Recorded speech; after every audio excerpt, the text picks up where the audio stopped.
Hello everyone, নমস্কার। আপনারা শুনছেন 221B হ্যারিসন রোড, বাংলার ভূত, বাংলার ভয়, উল্টোপাল্টা গল্প নয়। আমি প্রত্যয়, আর আমার সাথে আছে সুমিতেন্দ্র।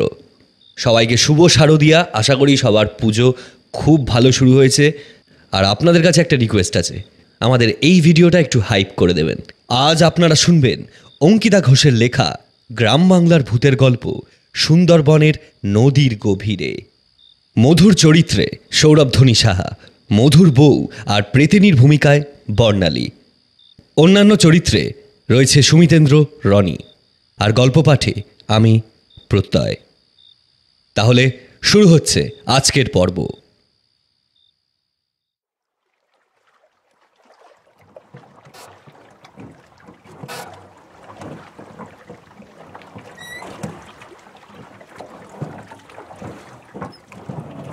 প্রত্যেক দিন নৌকা নিয়ে দল বেঁধে বেরোনোর সময় মধু জেলের প্রসঙ্গ একবার না একবার আলোচনা হবেই।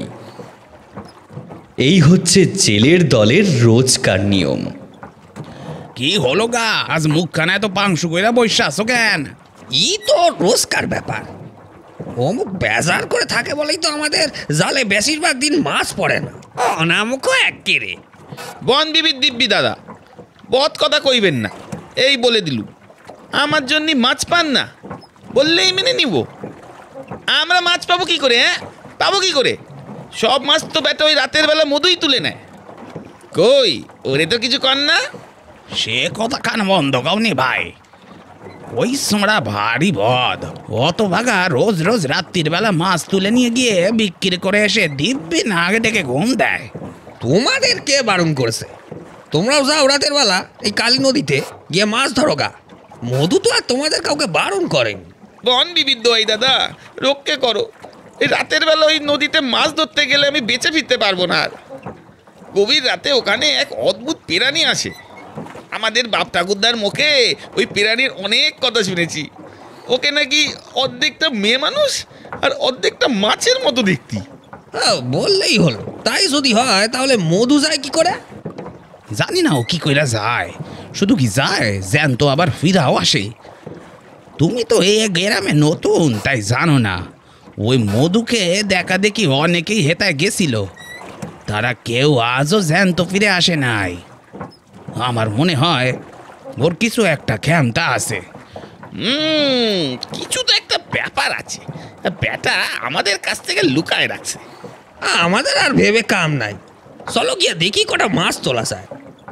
সকলে মিলে একটু ভাগ বাটোয়ারা করে নিলেই তো হলো। হ্যাঁ চল চল, এই তাই চল। চল। বড্ড দেরি হয়ে গেল।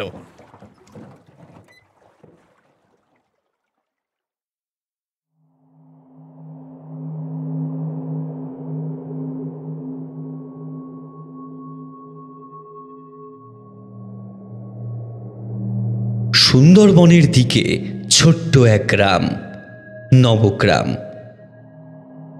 নদীর ধারের এই গ্রামে অধিকাংশ মানুষই জেলে। ভোরে তারা নিজেদের নৌকা নিয়ে বেরোয়, আবার সন্ধ্যার আগে মাছ নিয়ে ফেরে। তারপর সেই মাছ দূর দূরান্তে গিয়ে বিক্রি করে। এই করেই এই গ্রামের লোকেরা নিজেদের সংসার টেনে নিয়ে চলেছে দিনের পর দিন। এই গ্রামেরই একজন নামকরা জেলে মধু মণ্ডল। বয়স 50 ছুঁই ছুঁই। গায়ের রং রোদে পুড়ে বাদামি হয়েছে। চোখের তীক্ষ্ণতা, মনে অদম্য সাহস। লোকে বলে তার জালে মাছ একবার আটকালে সেই মাছ আর পালাতে পারে না। কিন্তু এইসব কথা বাদ দিলেও মধুর বিখ্যাত হওয়ার অন্য একটা বিশেষ কারণ আছে।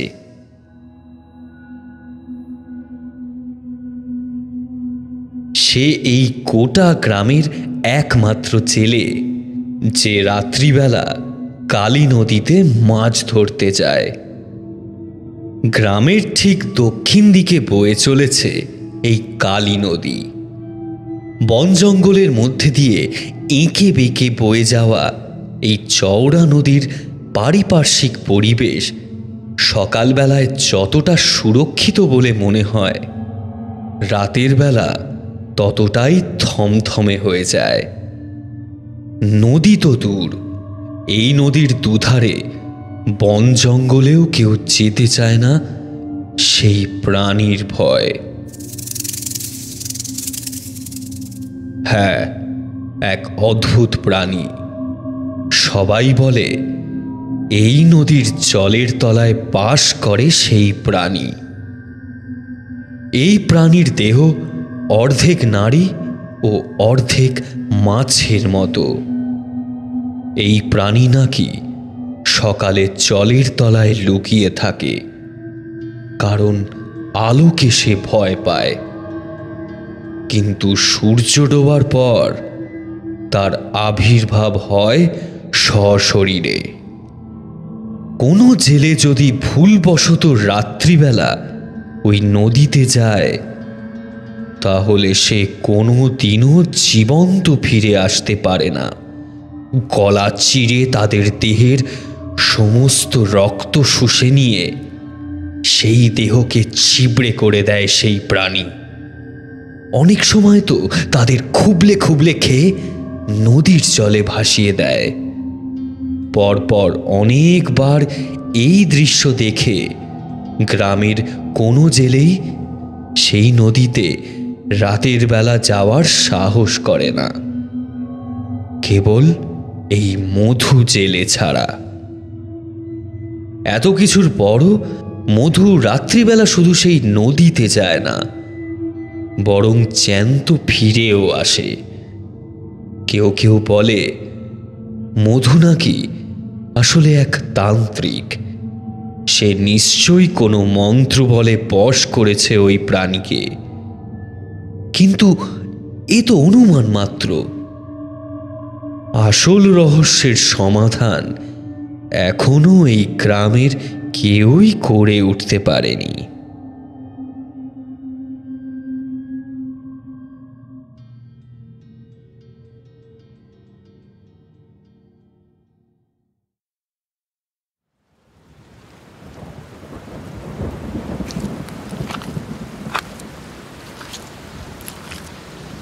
রবিবার গভীর রাতে মধু কাঁধে একটা জাল, হাতে একটা বস্তা ও মাথায় এক বিশাল ঝুড়ি নিয়ে বেরিয়ে পড়েছে কালী নদীর দিকে। গ্রামের কিছু লোক তখন প্রচণ্ড বৃষ্টির দাপটে এদিক ওদিক ছুটোছুটি করছে। মধুকে এই ঘন বর্ষণেও বেরোতে দেখে তারা অবাক হয়ে প্রশ্ন করল, আরে ও মধু, এত রাতে এই ঝড় বৃষ্টি মাথায় লইয়া তুই বেরোইছস মাছ ধরতে? একটা দিন মাছ না ধরলে কি ক্ষতি হবে রে তোর?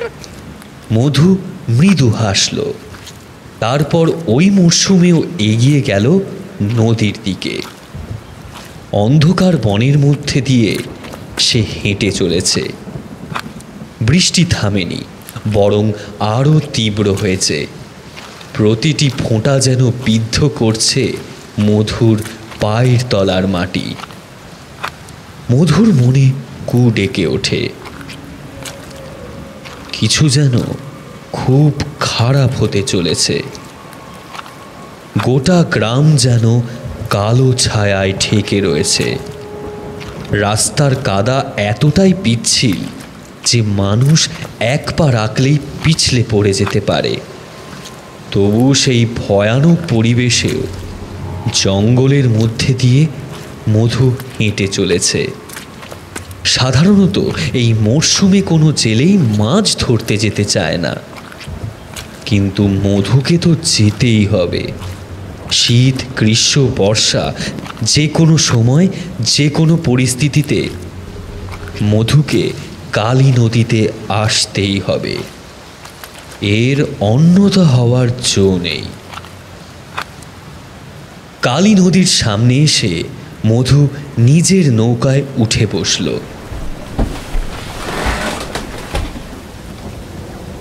তারপর নৌকো মাঝ নদীতে নিয়ে গেল।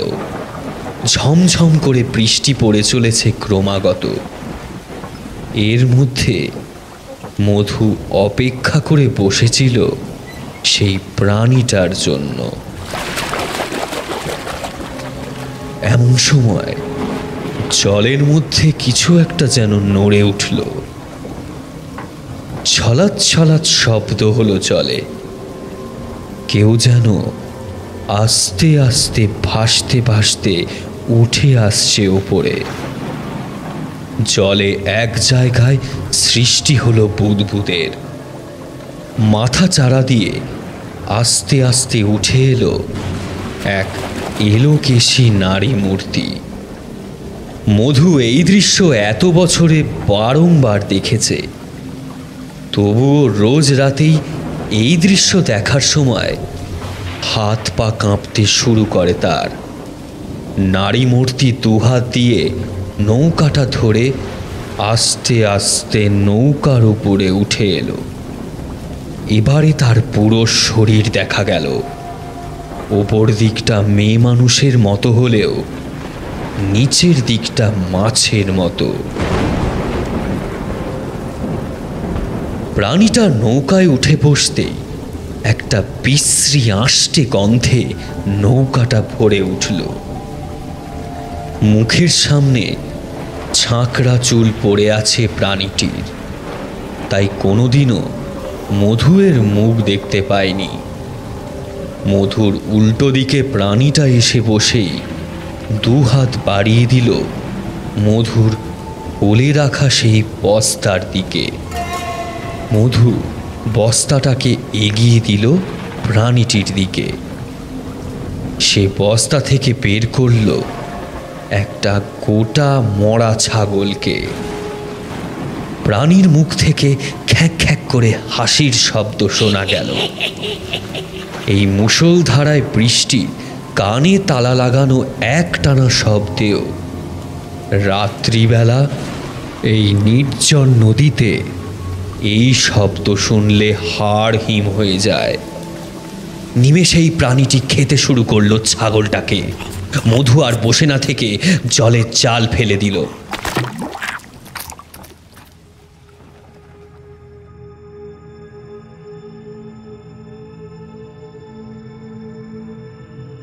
মধুর আজও মনে পড়ে সেই প্রথম দিনের কথা। মধুর বাবা তখন বেঁচে।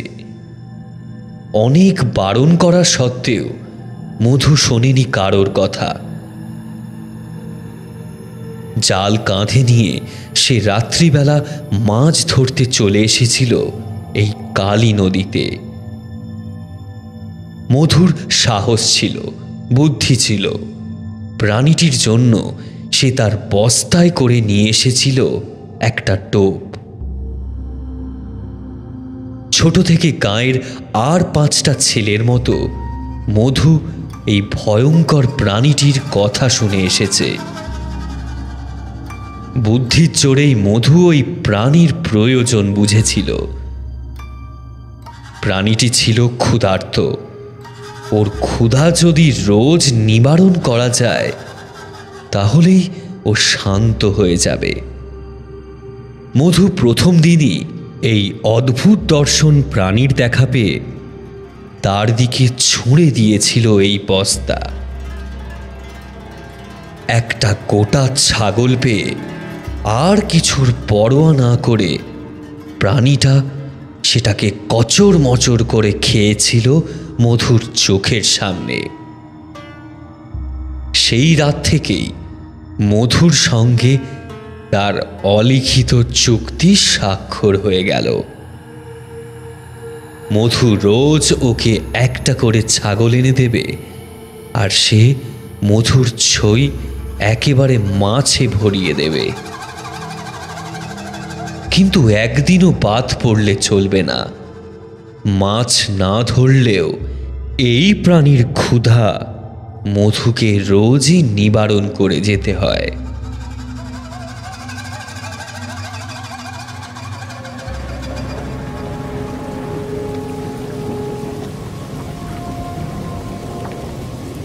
প্রাণীটি ছাগলটাকে খেয়ে বস্তা ফেরত দিল মধুকে। মধু বস্তা রেখে জাল গুটিয়ে নিচ্ছিল। আজ একটা অদ্ভুত ব্যাপার লক্ষ্য করল মধু। অন্যদিন প্রাণীর খাওয়া হয়ে গেলেই সে নৌকা থেকে নেমে যায়। কিন্তু আজ সে নামল না। আর চোখে সে দেখল প্রাণীটির মুখ থেকে অদ্ভুত আওয়াজ করতে করতে ওকেই দেখে চলেছে। মধু জাল গুটিয়ে নিয়ে মাছ রাখল ঝুড়িতে। এবার তো নৌকা ফেরত নিয়ে যাওয়ার কথা, কিন্তু এই বিভীষিকা তো এখনো নামছে না নৌকা থেকে।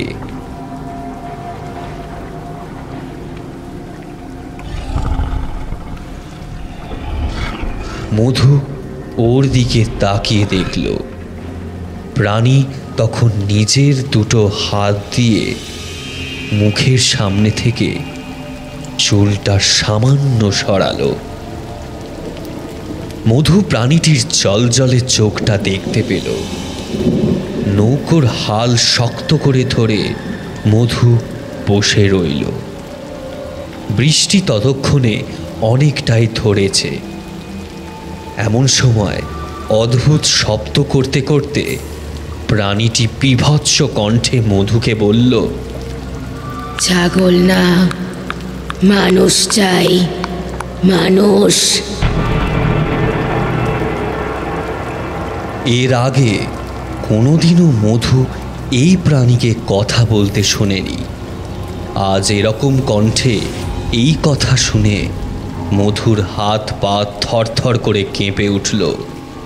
মধু রোজ বাজারে মাছ বেচে একটা করে ছাগল কিনে নিয়ে আসে এই প্রাণীটিকে খাওয়ানোর জন্য, কিন্তু মানুষ সে কোথায় পাবে?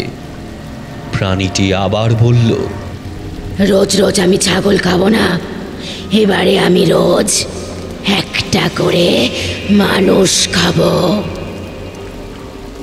মানুষ মানুষ আমি কোথা থেকে পাবো? মানুষ না আনলে আমি তোকেই খেয়ে নেব। হ্যাঁ হ্যাঁ হ্যাঁ, আমি তোকেই খেয়ে নেব। মধু এই প্রথম প্রাণ হারানোর ভয় পেল। না না, আমি এনে দেব মানুষ। আমার কালই চাই। আচ্ছা, কালই দেব। কথা দিচ্ছিস তো? হ্যাঁ, কথা দিচ্ছি তো। আমি বললাম তো এনে দেব। কথা না রাখলে কিন্তু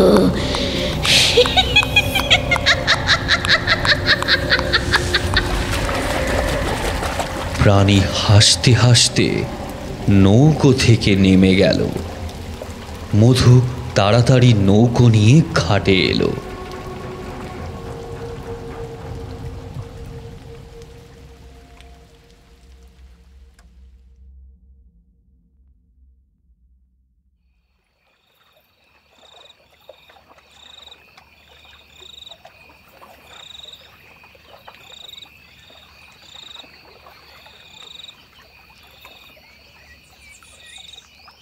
বৃষ্টি তখন কমেছে। আকাশে সূর্যের প্রথম আলোর আভাও দেখা দিয়েছে। ভোর হয়েছে। মধু চিন্তিত হয়ে বাড়ির দিকেই আসছিল। ঠিক এই সময় উল্টো দিক থেকে জেলের দল নদীর দিকে আসছিল মাছ ধরার জন্য। মধুকে দেখে তারা প্রশ্ন করল, কিরে মধু, কটা মাছ তুললি? হ্যাঁ, আমাকে লগে মাছ টাছ থুই আইছস তো? মধু খুবই অন্যমনস্ক ছিল। ওদের কথাগুলো খেয়াল না করেই ও পাশ কাটিয়ে নিজের বাড়ির পথে হেঁটে চলল। জেলেরা একে অপরের দিকে অবাক চোখে তাকালো। কি ব্যাপার, মধু তো এরকম করে না। মনে হলো শরীর টরীর খারাপ হয়েছে। যাজ্ঞা, যা পারে করুক। চল, আমরা এবার এগোই।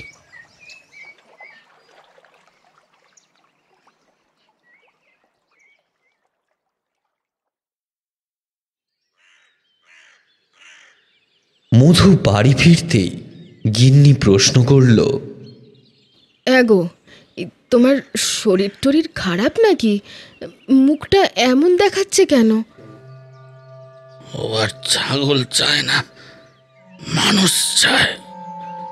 মধু আর ওর গিন্নি ছাড়া এই প্রাণীর কথা আর কেউ জানে না। মধুর বউ ভয় ভয় বলল, ও বলেছে এরপর ওকে রোজ একটা করে মানুষ না দিলে আমাকেই গিলে খাবে, আমাকেই গিলে খাবে। না না, অনেক হয়েছে গো, আর তোমার ওখানে গিয়ে কাজ নেই। কিন্তু মাছ না ধরতে পারলে খাবো কি? কেন? সকলের মতো তুমিও তো সকালে মাছ ধরতে যেতে পারো। এখন যদি সবার মতো সকালে মাছ ধরতে যাই তাহলে আমায় কেউই তাদের জায়গা ছাড়বে না। সবাই আমাকে এমনিতেই হিংসে করে। একদিন ওদের থেকে বেশি মাছ আমি রাত্রির বেলায় তুলে এনে বাজারে বিক্রি করতাম। এখন ওরা আর আমায় ওদের দলে মেনে নেবে না গো গিন্নি, মেনে নেবে না। যাই হয়ে যাক, তুমি আর ওদিকে যাবে না। খেতে না পেলে তাই সই, কিন্তু পেরানের ঝুঁকি তুমি কিচ্ছুতেই নেবে না। আমার মনে কেমন কু ডাকছে জানো গিন্নি। চলো চলো, কয়েকদিনের জন্য তোমার বাপের বাড়ি চলে যাই। হ্যাঁ হ্যাঁ, সেই ভালো। আজই চলো, এখনই বেরিয়ে পড়ি।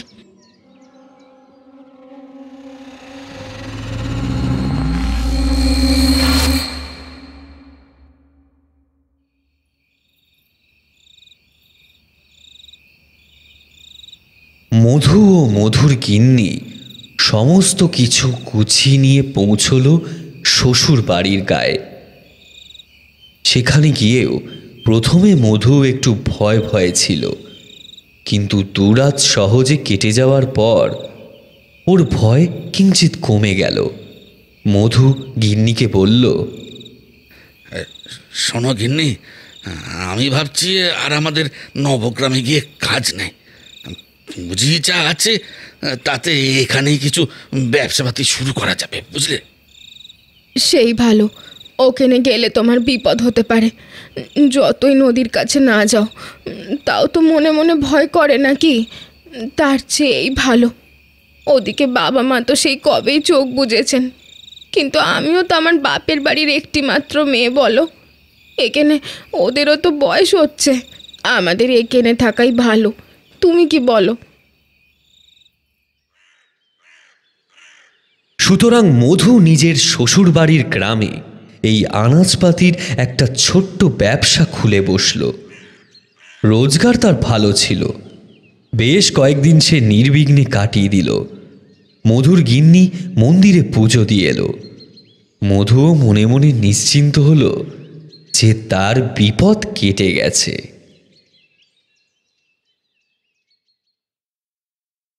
কয়েকদিন পর আজ মধু তার দোকানে বসে জিনিসপত্র বিক্রি করছে। দোকানে খদ্দেরের ভিড় প্রচুর। এমন সময় মধুর আচমকা গা গুলিয়ে উঠল। গলার মধ্যে কিছু একটা যেন সুরসুর করে উঠল। মধুর শুরু হলো বীভৎস কাশি।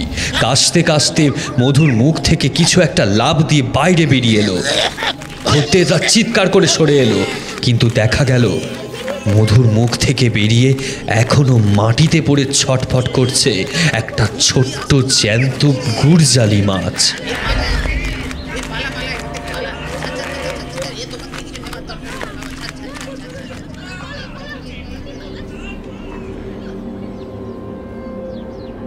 দেখতে না দেখতেই গোটা গ্রামে হৈ হৈ পড়ে গেল। মধু তাড়াতাড়ি দোকান বন্ধ করে বাড়ি ফিরে এলো।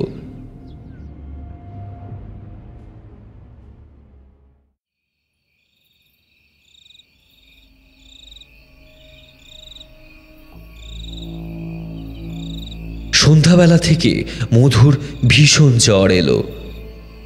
মধুর গিন্নি ওর যত্ন করতে করতে লক্ষ্য করল ওর স্বামীর শরীর থেকে বিশ্রী পচা মাছের গন্ধ বেরোচ্ছে। মধুও সেই গন্ধ পাচ্ছিল। অসুস্থ শরীরে সে বাড়ির পিছনের পুকুরে গিয়ে ছাই মাটি দিয়ে স্নান করল,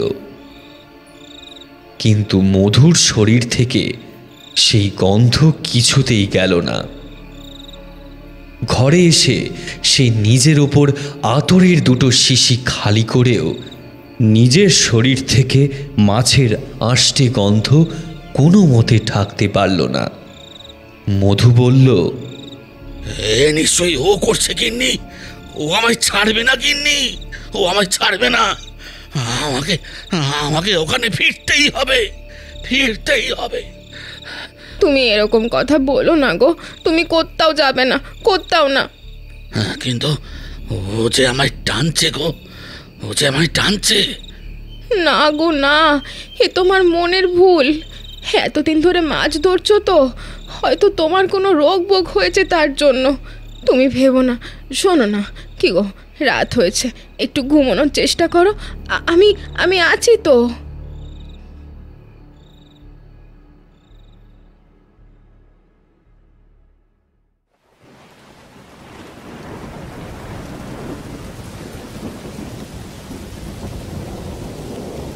গভীর রাত, হঠাৎ বৃষ্টি শুরু হয়েছে। ছোট্ট মাটির ঘরের এক কোণে বিছানায় চাদর মুড়ি দিয়ে শুয়ে আছে মধু। জ্বরটা খুব বেড়েছে, আষ্টে গন্ধটার পরিমাণটাও বেড়েছে। হঠাৎ একটা শব্দ, ঘরের পেছনের বেড়ার কটা বাঁশ ভেঙে পড়েছে। মধু চমকে ঘুম থেকে উঠে পড়ে। তারপর সে শুনতে পায় কেউ যেন তার ঘরের পাশের পুকুরে ঘোরাফেরা করছে। জলের ওপর ছপছপ শব্দ নয়, বরং ছলছল শব্দ। জলে কি কেউ সাঁতার কাটছে? এত রাতে সেটা কি করে সম্ভব? মধু দেখল তার পাশেই অঘরে ঘুমোচ্ছে তার স্ত্রী। সামনের ঘরেই শুয়ে আছে তার শ্বশুর শাশুড়ি। মধু উঠে পড়ল, মাথায় ছাতা দিয়ে কাউকে ঘুম থেকে না তুলে সে বেরিয়ে পড়ল।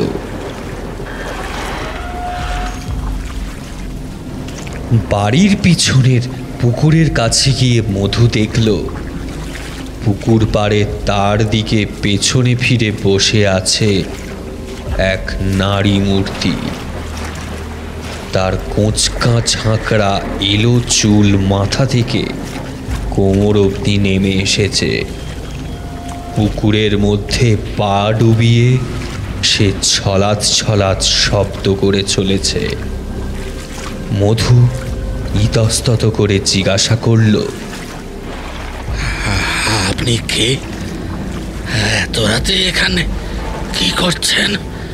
নারীটি পিছনে ফিরেই মধুকে জিজ্ঞাসা করল, খিদে পেয়েছে, খেতে দে আমায়। এই বীভৎস কণ্ঠ মধুর চেনা। এ কি করে সম্ভব? তবে কি কালী নদীর আতঙ্ক স্থান পরিবর্তন করল? মানুষ, মানুষ চাই আমার। ধীরে ধীরে পিছনে ফিরল সেই নারী।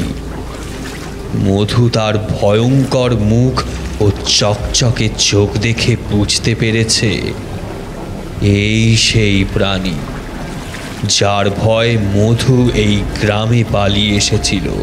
কি ভেবেছিলি পালিয়ে বেঁচে যাবি? না, তুই বাঁচবি না। তুই যেখানে যাবি আমি তোর সঙ্গে যাব। নয় তুই আমায় খাবার দিবি, না হলে আমি তোকেই আমার খাবার বানিয়ে নেব।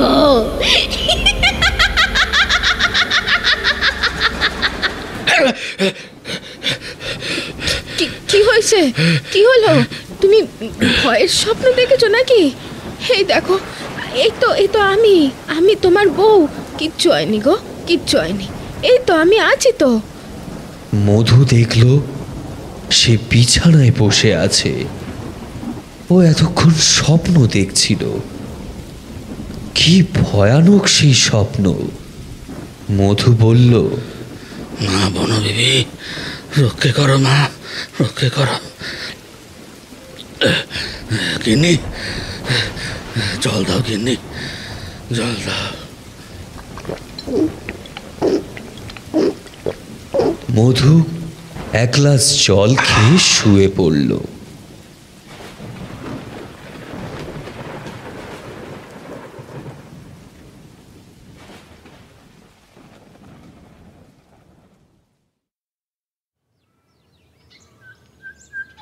পরের দিন সকালে মধু যখন পুকুর পাড়ে স্নান করতে গেল, ঘাটের পাড়ে দাঁড়িয়ে মধু তখন সবে নামবে নামবে করছে। এমন সময় দূর থেকে ওর গিন্নি একটা বিষয় খেয়াল করে ছুটে এলো পুকুরের ঘাটের কাছে। মধু তখন সবে জামা খুলে পুকুরে নামতে যাবে, তার গিন্নি এসে বলল, এগো, এই তোমার পিঠে এসব কি? মধু পিঠে হাত দিয়ে দেখল ওর পিঠে আঁশ গজিয়েছে। মধুর গিন্নি একটা আঁশ ধরে টানতেই মধু চিৎকার করে উঠল। ধীরে ধীরে মধুর হাতে পায়েও আঁশ দেখা দিল। ওর চামড়ার থেকেই গজে উঠছে। মধু বুঝতে পারল এই অভিশাপ থেকে আর মুক্তি নেই। চেয়েও সে নিজের শরীর থেকে এই আঁশ আলাদা করতে পারবে না। তবুও কোনো রকমে গ্রামের লোকের চোখের আড়াল থেকে সে লুকিয়ে চুরিয়ে দুদিন তার শ্বশুর বাড়িতেই থাকল। কিন্তু একটা গোটা মানুষকে কি লুকিয়ে রাখা ওরম করে সম্ভব? ওর গায়ে মাছের গন্ধ আর আঁশের পরিমাণ দুই বেড়ে উঠতে লাগলো ক্রমে ক্রমে।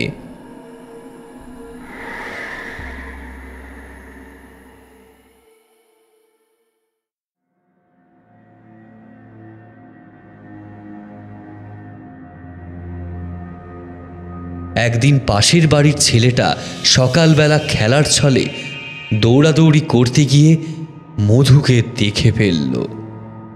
ব্যাস, তারপর আর কি, সেদিনের গ্রামে একেবারে রিড়ি পড়ে গেল।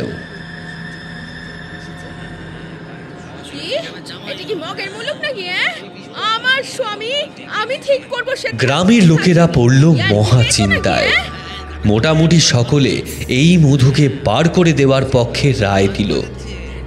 মধুকে গ্রাম থেকে সরিয়ে দেওয়ার জন্য গ্রামের লোকেরা উঠে পড়ে লাগলো। তাদের বাড়ি লোকেরা ঘেরাও করতে লাগলো দলে দলে।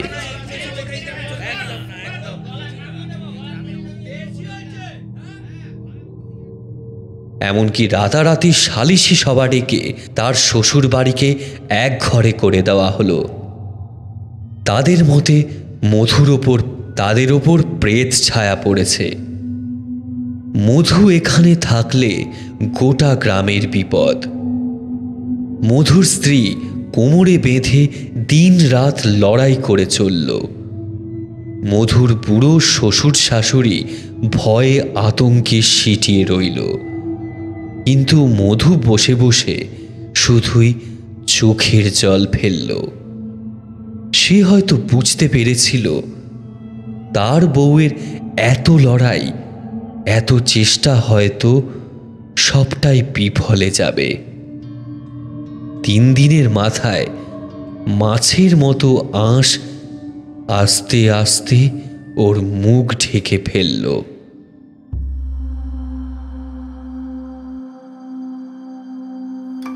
পরের দিন সকালে দেখা গেল মধু আর নেই। সে নিরুদ্দেশ হয়েছে। আজও যারা সুন্দরবনের গভীরে এই কালী নদীতে মাছ ধরতে যায় তারা ভয়ে ভয়ে থাকে। কখনো কখনো ফিরতে দেরি হয়ে গেলে,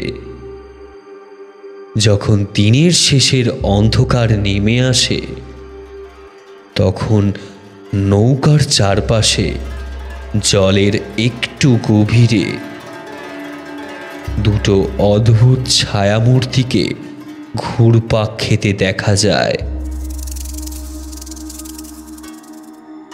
আর কেউ রাতে ওখানে মাছ ধরতে চায় না।